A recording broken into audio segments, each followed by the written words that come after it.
I would like to just take this moment to thank you so much for joining us again for this AddAmovie Film Festival. For us, it's a 8th annual AddAmovie Festival, and we are just so incredibly honored that you have found the time amidst all your projects to spend some time with us and share your feedback to the original compositions created for this festival. And this time we actually not only have created original compositions, but there are also 2 original movies to which we have scored. And I just want to welcome you very warmly and express my gratitude for willingness to share your experiences and your thoughts with us. So without further ado, we don't have tons of time. We have all the participants with us today, so they're all here and they're all ears. It's really a pleasure, and thank you for inviting me. And these kinds of events are special, really, a gift to me, to be able to share thoughts and to listen to new music and new composers. And so I'm really, really happy that we made this happen. And I just like last time, you know what, before I would give my comments on anything, I would love to talk, you know, like with each one of you and just understand better what the process was, and why you chose certain films and or poems, or what the you know what the initial inspiration was, and then I can share what my thoughts were. And I think that we go like that, one on one.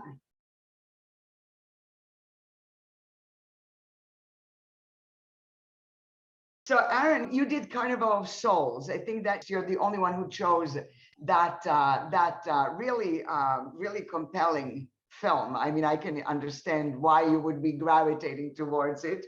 But do tell me a little bit about what inspired you about that, as opposed to other ones, other films, or whatever you were off. So when I first picked the clip, it was before the theme of this year's festival was announced, and then it was announced that it'd be Day of the Dead, and I thought it was perfect. So I just kept it. I wanted something black and white. I wanted something that was no longer copyright material, and I wanted something that would be a little dark and a little bit on the horror side, because I was trying to experiment with drone sounds, and I also have this instrument, the harmonium, that I like to use personally, and I wanted to write a piece that incorporated this like organ accordion hybrid, and then using very minimal strings, but I still tried to make it as powerful as I could.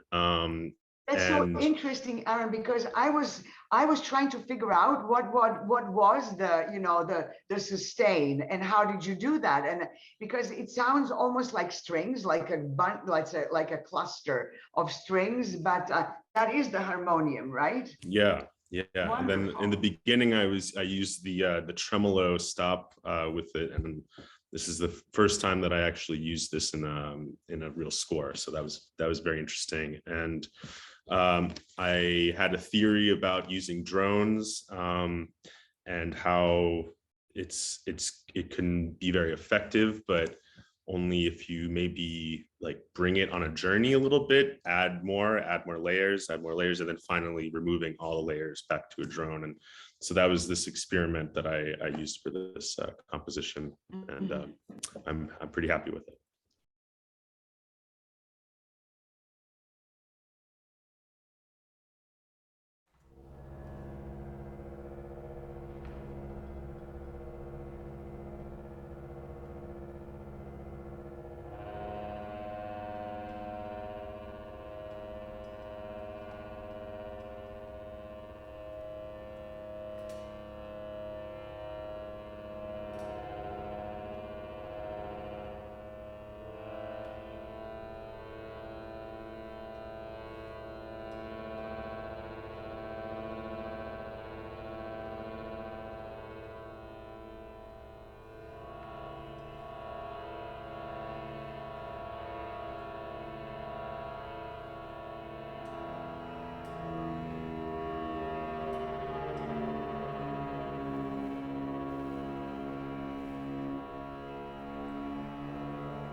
I think it's a wonderful piece. And what I only have a couple of thoughts for you that I would like to share.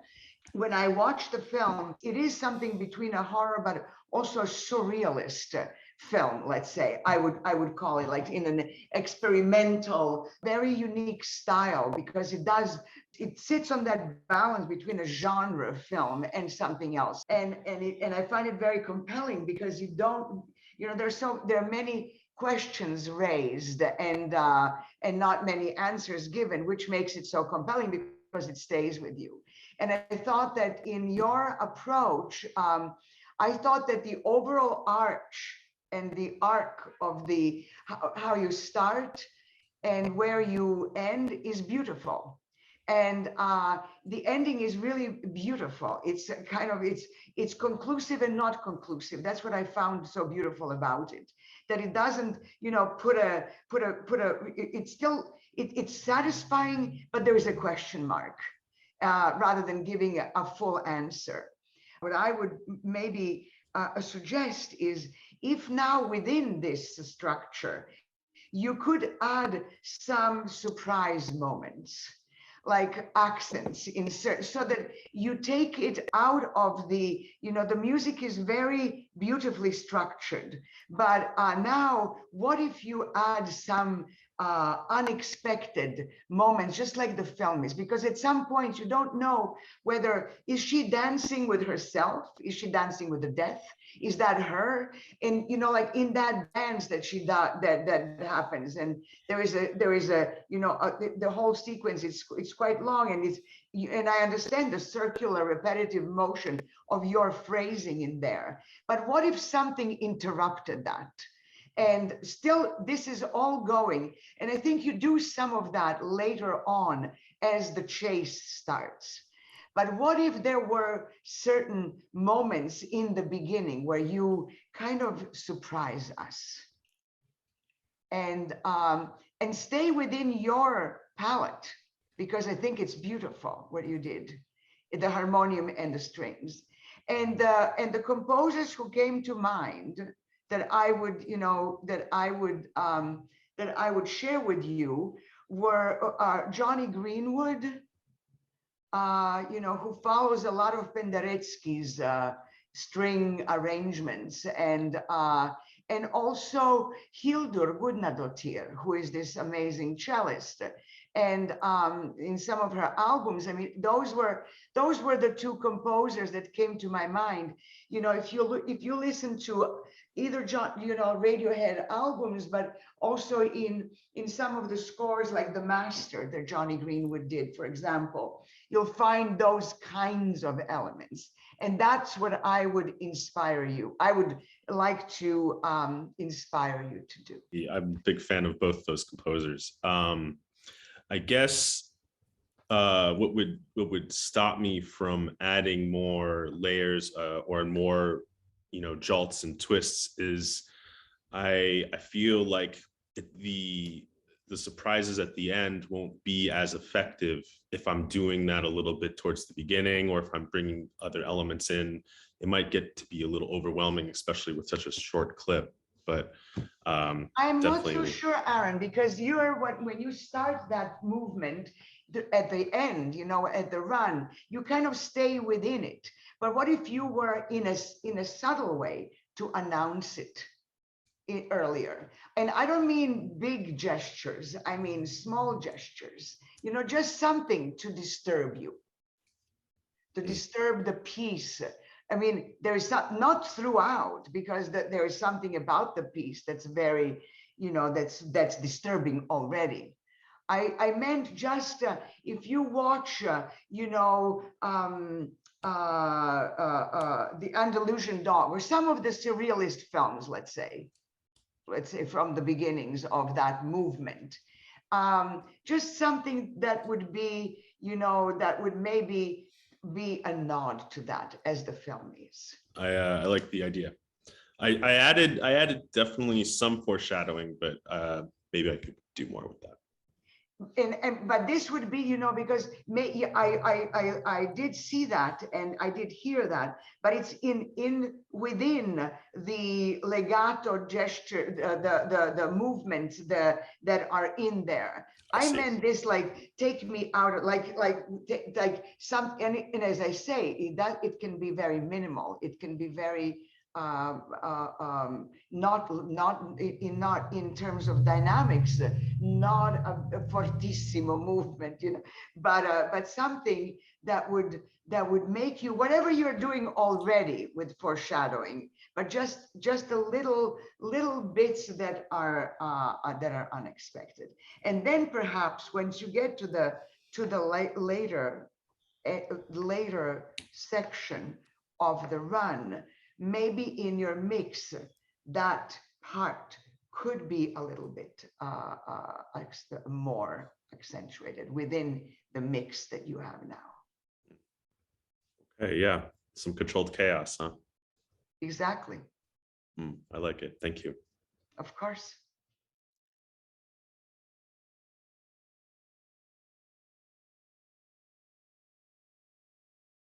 Ben, hello again. So you have two films.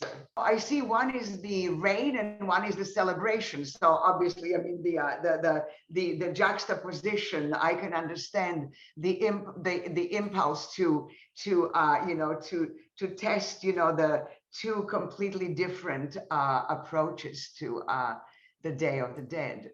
But what brought you to those films? Well, I mean, the two films were brought to me by Melissa.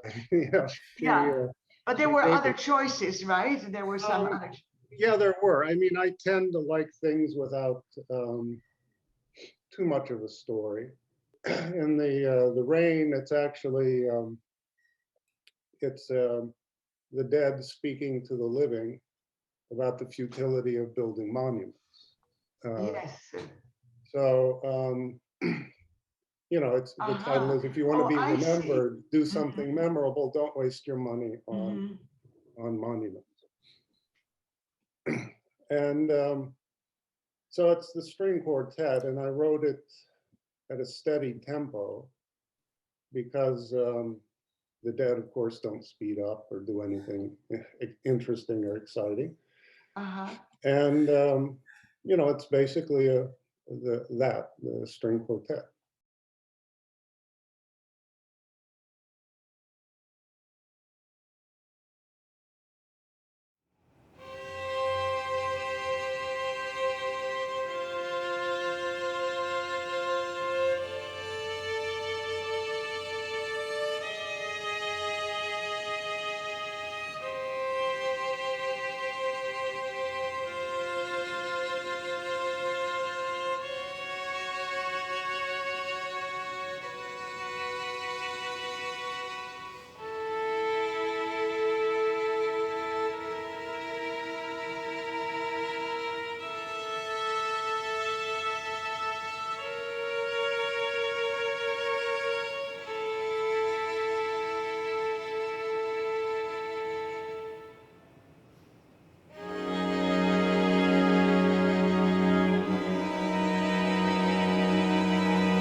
was a really beautiful piece. There's something really so peaceful about those images and about us being able to be in that peace with them. And I think that your music invites into that spirit. My question, because what I was intrigued when you said it's the dead talking. Was it all like, who is talking? Like, are you introducing each one of those characters that might be or I was curious in how to understand it. Yeah, I mean, it's since I'm dealing with a quartet, you know, I have four instrumentals, you know, three instruments basically: violin, viola, cello. And so I in places start with the two violins and then introduce the full quartet about Yes. after the introductory Yes.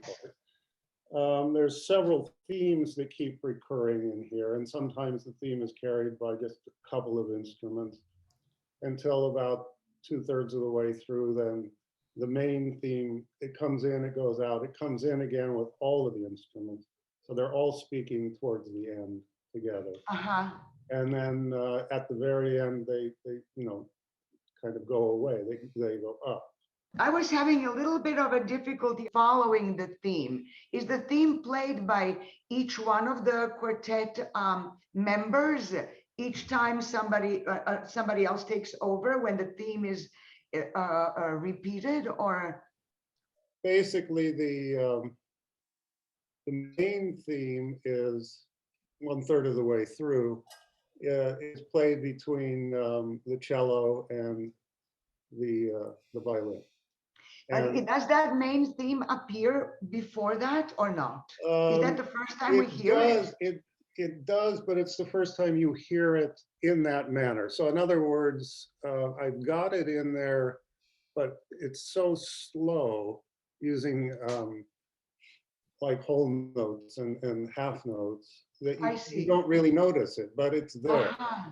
And then, because that's where I think I was trying to hold on to something in the first part to understand it, you know, and I did not understand the main theme in that first part. It's there, but it's sort of disguised.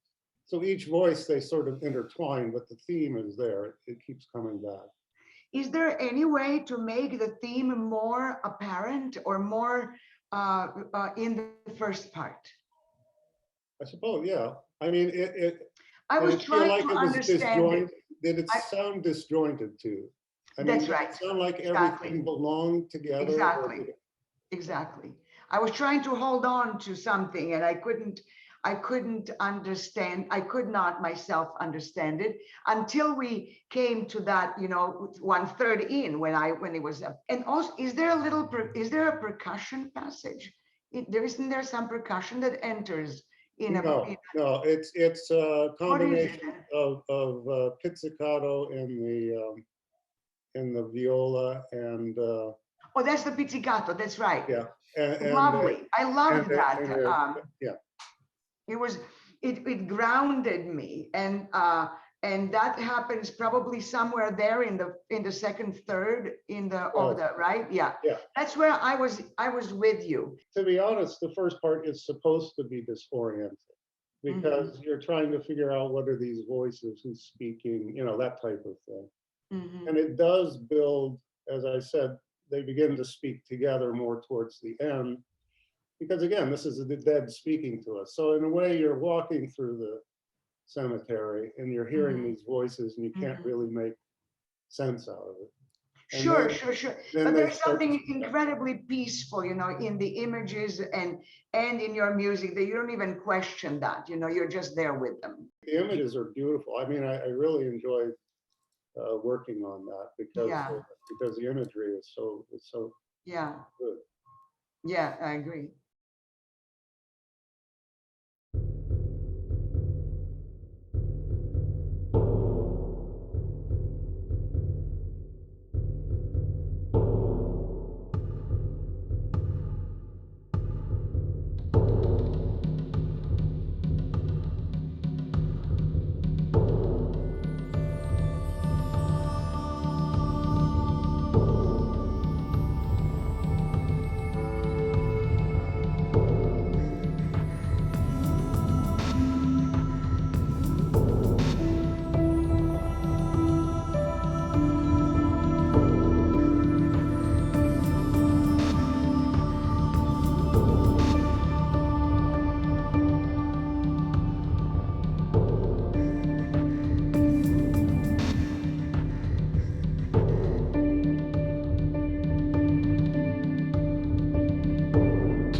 both are really beautiful compositions. I found the celebration like being some kind of there is definitely a sense of celebration there, and exciting.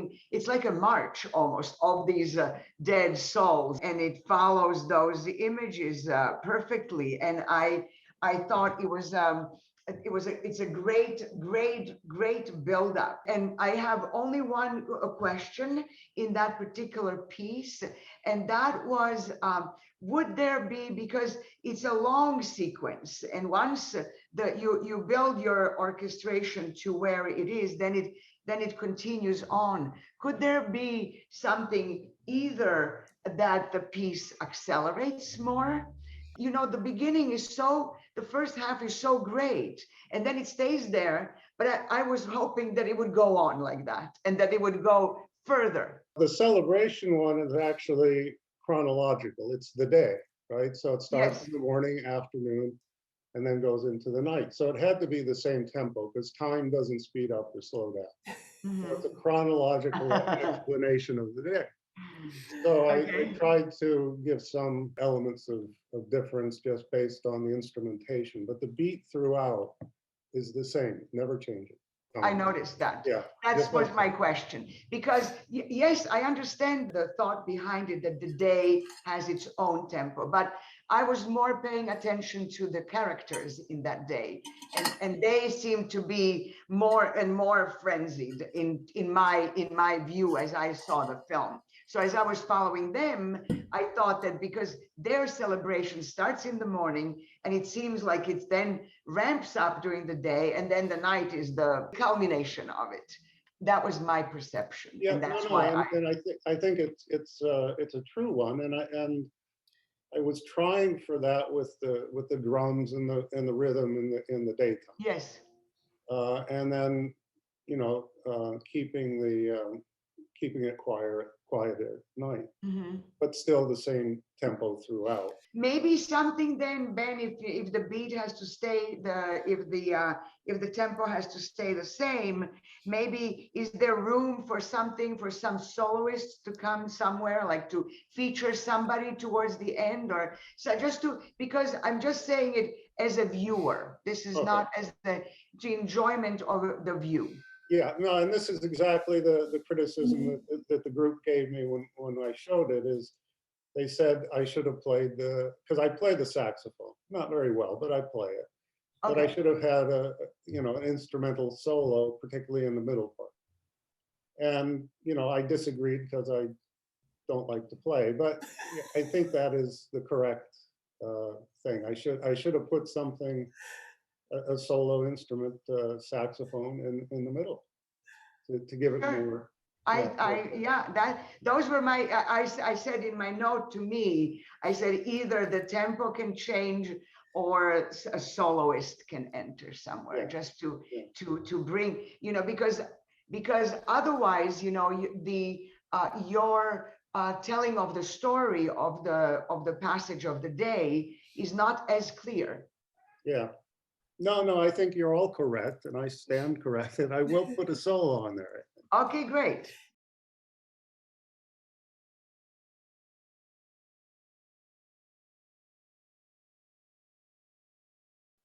Lauren, first of all, I think your piece is beautiful, and the poem is beautiful. What made you come to the poem, first of all? I liked the juxtaposition of it. So like in the beginning, like she rises from the dead and it's like really creepy, and like the audience thinks like, oh, like she's gonna like haunt everyone and like freak everyone out, but she's just more like curious about what's going on. And then it's kind of like lighthearted, and the people that see her aren't really scared of her.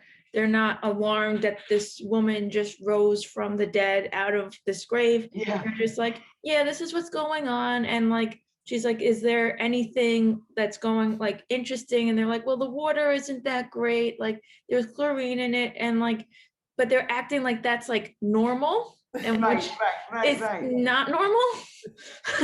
And I liked how like, it was still like, that was also dark, but lighthearted at the same time, and I thought that was interesting.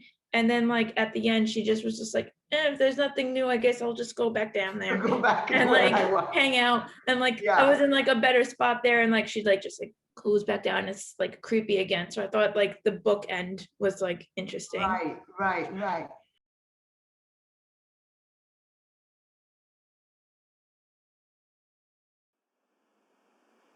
One afternoon at the Budapest City Cemetery, grave number 14, parcel 27, a big granite obelisk, about 300 kilograms in weight, toppled over, producing a very loud noise. Immediately afterward, the grave opened and the late Stefania Hajduszka, maiden name Noble, 1827 to 1848, who had been buried in there, rose from the dead. The name of her husband, in letters which deteriorated over time, was also engraved in the obelisk. He, however, for unknown reasons, did not resurrect. The weather was cloudy, so there was not many people at the cemetery. But everyone nearby heard the loud noise and came to see what was going on.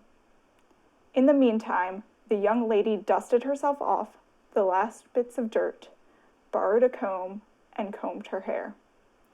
A petite old lady wearing a black veil asked the young lady how she felt. Stefania Hajduszka said she was feeling well, thankfully. A taxi driver asked her if she was thirsty. She did not feel like drinking, replied the formerly deceased woman. The Budapest water is so bad, the cab driver noted, even the dead people wouldn't drink it. What is wrong with the Budapest water? Asked Stefania Hajduszka. Smells of chlorine. It's not for humans. It sure stinks, no doubt about it. It stinks, agreed Apostle Baranikov, a Bulgarian florist who sold flowers at the entrance gate. He actually had to use the rainwater to water his delicate seedlings because of the stinky tap water. Somebody added that adding chlorine to water became a common global practice. Here is where the conversation got stuck. Well, is there anything else new? The young lady wanted to know. Nothing special, everyone agreed. Silence again. It started to drizzle. Aren't you going to get wet? Diese Deutsch, a fishing tools craftsman, asked the resurrected woman. Stefania said she didn't mind. She liked the rain. The old lady said that it all depended on the quality of the rain. Stefania said she was talking the soft, mild rain, like this. He didn't appreciate rain at all, as it diverts people from visiting the cemetery, Apostle Baranikov noted.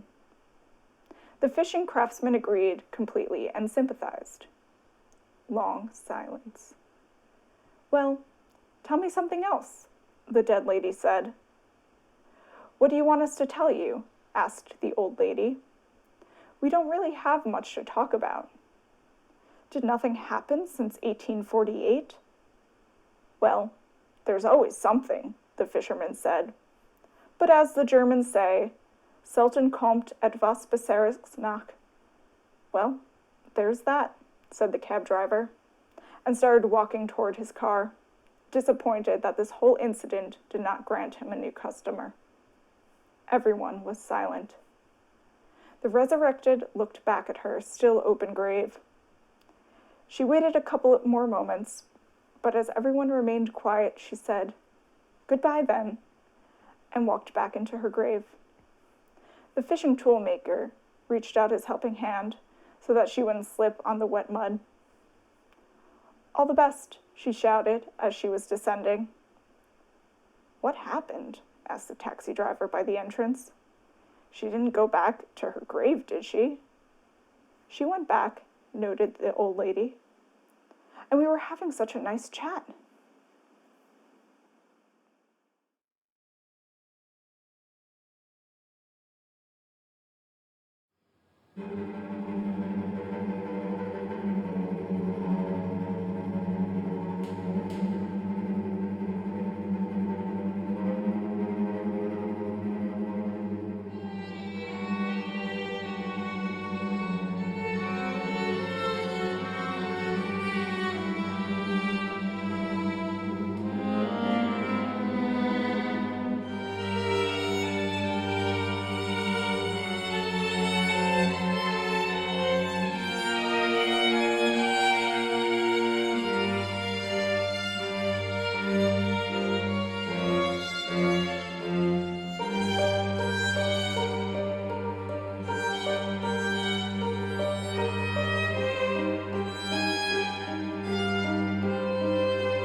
it's a little hard to judge, Lauren, when they're not really mixed together.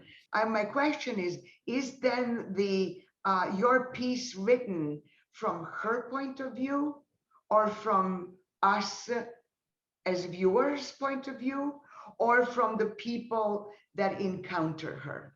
Is it about the situation? I think it's about the audience's point of view, because like when the people around her first see her, they're not alarmed by it, but like when you read it and you're like, oh, someone's rising from the dead out of this old grave, you're like, that's not good, but these people are like, normal Tuesday. Right. So like so I thought it would be easier and more interesting from like the audience point of view. That's very interesting, because I imagined it without images. I imagined it as a poem, and I loved that as a concept.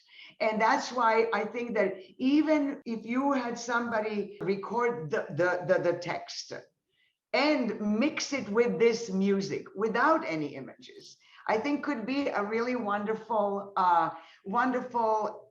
exercise, because it's so refreshing also to hear music and to hear words of a poem and leave that to our imagination and use that as your medium rather than having to translate everything. So I found that very, very compelling. And therefore, my question to you is that within your composition, can you find her? And I know that we're looking at this whole situation, but who is she? She has to be present there. Okay. She's such a special character that how do you incorporate her journey? And who is she? What instrument is she? See, like, I feel like she's very curious and like easy, almost like easygoing, just like, I'll try this today and like see who's around. So like, I don't think a brass instrument would work too well.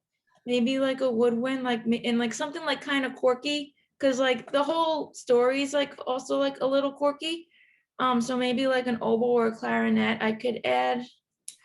Whatever you think. I mean, it could be a shadow, it could be something just to give it more individuality to her. And that would not take away from her curiosity or the fact that this is, the situation is normal. But that's, like in the poem already. If you then, with your music, if you search deeper and you unearth something that doesn't exist in the words, and there you're going to add complexity to that character, not taking away her curiosity, but making her individuality present. So how do you add that to your composition? Just to add a little bit more, like just something like that cooking underneath. Who is she? Okay, that's great. All. Thank you so much.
use the hybrid orchestra to realize this song because in the images speak to me, tell me about many color, many emotion, many situation. So I decided to use many instruments like cello, pipe organ, percussion, and so many other instruments. Just great. And I was a great feeling, a celebration and excitement. But then also what I liked about it, there's a little bit of a sense of danger in there somewhere. And that was, that made it really compelling.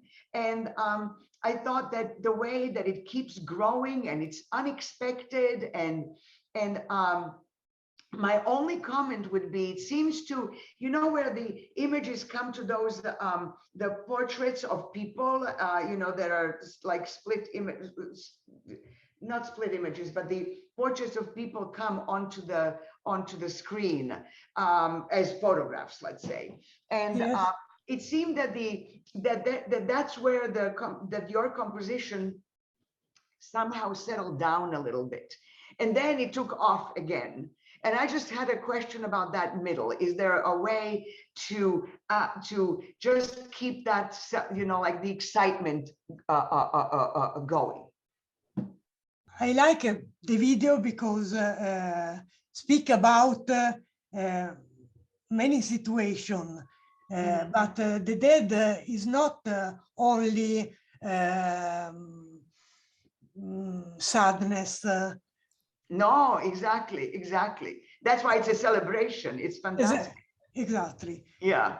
So I try to describe with my music many state, many emotion, happiness, sadness, horror. Yes. No, that's why I felt the danger in there. That's what, it's wonderful. It's wonderful. Thank you. But just take a look at what you think of that middle section, because I was enjoying it so much. And I just wanted to ask you if it could keep going even in that middle section. That's all. Can you explain another time this answer, because I'm Italian and I don't understand. Oh, lei è italiana? Much. Ma possiamo parlare italiano allora? Sì. Per favore. Ma certo. Can I just switch to Italian for a sec? It's okay. Please go ahead. Ok, allora Elisabetta, guarda. Certo. Il tuo pezzo è fantastico. Grazie mille, che bello. È fantastico. E solo c'è questa parte in metà del film, momento in mezzo, perché ero così eccitata, non avevo la stessa energia come all'inizio e alla fine. E volevo chiederti se si può fare qualcosa in quella metà. Certo, si può aggiungere benissimo delle cose, bene. Certo. Grazie. Okay, we got it. Sei gentilissima e carinissima. Lo faremo. Sei brava, veramente brava.